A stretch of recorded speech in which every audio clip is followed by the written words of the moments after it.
नमस्कार, दीपाज किचनमध्ये आपले स्वागत आहे। आज आपण वेज मोमोज करणार आहोत आणि त्याबरोबर लागणारी टोमॅटोची लाल चटणी। तर त्यासाठी काय साहित्य लागतं ते बघू।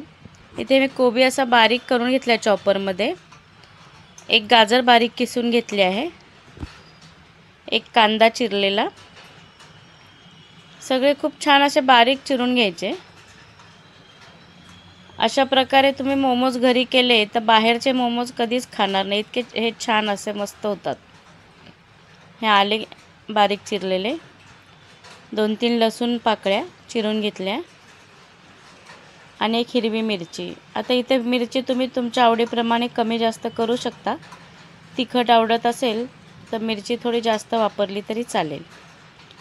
ही काळी मिरी कुटून घेतली होती ती घालायची, चवीप्रमाणे मीठ घालायचे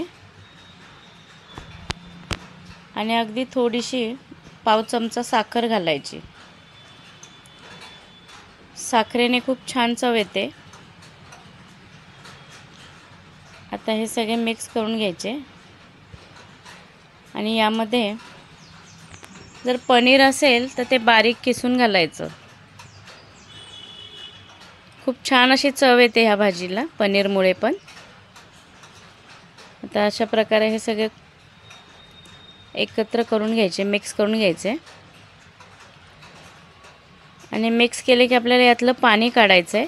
तर तुम्ही एखाद्या कापडावर मध्ये घालून पिळून घेऊ शकता। आता याला थोडंसं पाणी सुटलेलं असतं।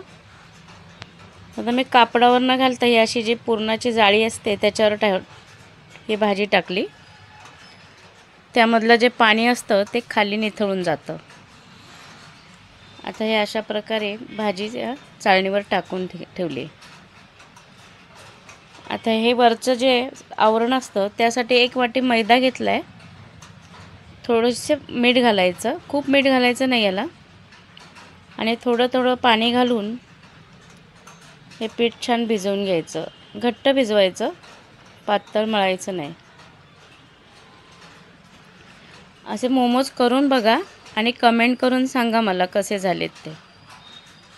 आता हे अशा प्रकारे भाजीतलं थोडं पाणी निथळले, पण आता हे अशा प्रकारे चमच्याने दाबून घेतलं मी, त्यामुळे अजून पाणी त्याच्यात जे थोडंसं राहिलं होतं ते निथळून जायला मदत होते। आता अशा प्रकारे पाणी निघालेलं आहे।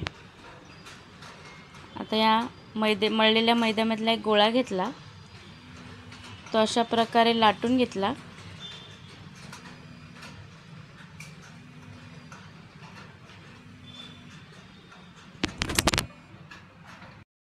अशी छोटी पुरी लाटून झाली की त्यामध्ये ही तयार केलेली भाजी घालायची आणि त्याला असा मोमोजचा आकार द्यायचा। तुम्हाला जो आकार आवडत असेल तो तुम्ही देऊ शकता। मी अशा प्रकारे हे मोमोज केले आहेत। आता अशा प्रकारे सगळे मोमोज तयार करून घेऊ। बघा असा आकार झालेला आहे, अगदी खूप छान होतात हे मोमोज। आता एका पातेल्यामध्ये पाणी गरम करत ठेवले आहे आणि त्यावर हे चाळणीत मी असे मोमोज उकडायला ठेवले आहेत। आता वरती झाकण ठेवायचं आणि एक 10 ते 15 मिनिटं हे मोमोज वाफवून घ्यायचे। आता टोमॅटोची चटणी करू। त्यासाठी मी एक 4-5 टोमॅटो बारीक चिरून घेतलेत, त्यामध्ये 3-4 लसूण पाकळ्या घालायच्या आणि 2 लाल मिरच्या घातल्यात। तुम्हाला पाहिजे तर लाल मिरची पावडर पण टाकू शकता। आणि आपण भाज्या पिळून जे पाणी राहिलं होतं ते टाकलं याच्यामध्ये, कारण सगळा भाज्यांचा रस त्यामध्ये उतरला आहे, त्यामुळे हे चटणीला खूप छान चव येते। आता एका पॅनमध्ये तेल गरम करत ठेवलं आणि त्यामध्ये मिक्सरमधून बारीक वाटलेलं हे टोमॅटोचं मिश्रण घालायचं।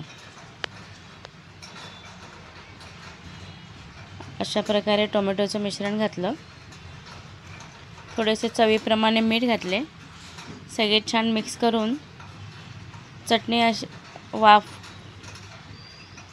झाकण ठेवून वाफ काढायची।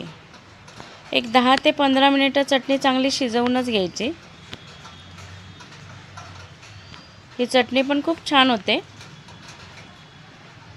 बघा ही चटणी अशा प्रकारे तयार आहे। तुम्हाला पाहिजे तर थोडी लाल मिरची पावडर टाकू शकता, जर स्पायसी खायला आवडत असेल तर। पण आता ही चटणी तयार आहे. हे मोमोज पण तयार आहेत उकडून. आता ते आपण एका प्लेटमध्ये काढून घेऊ.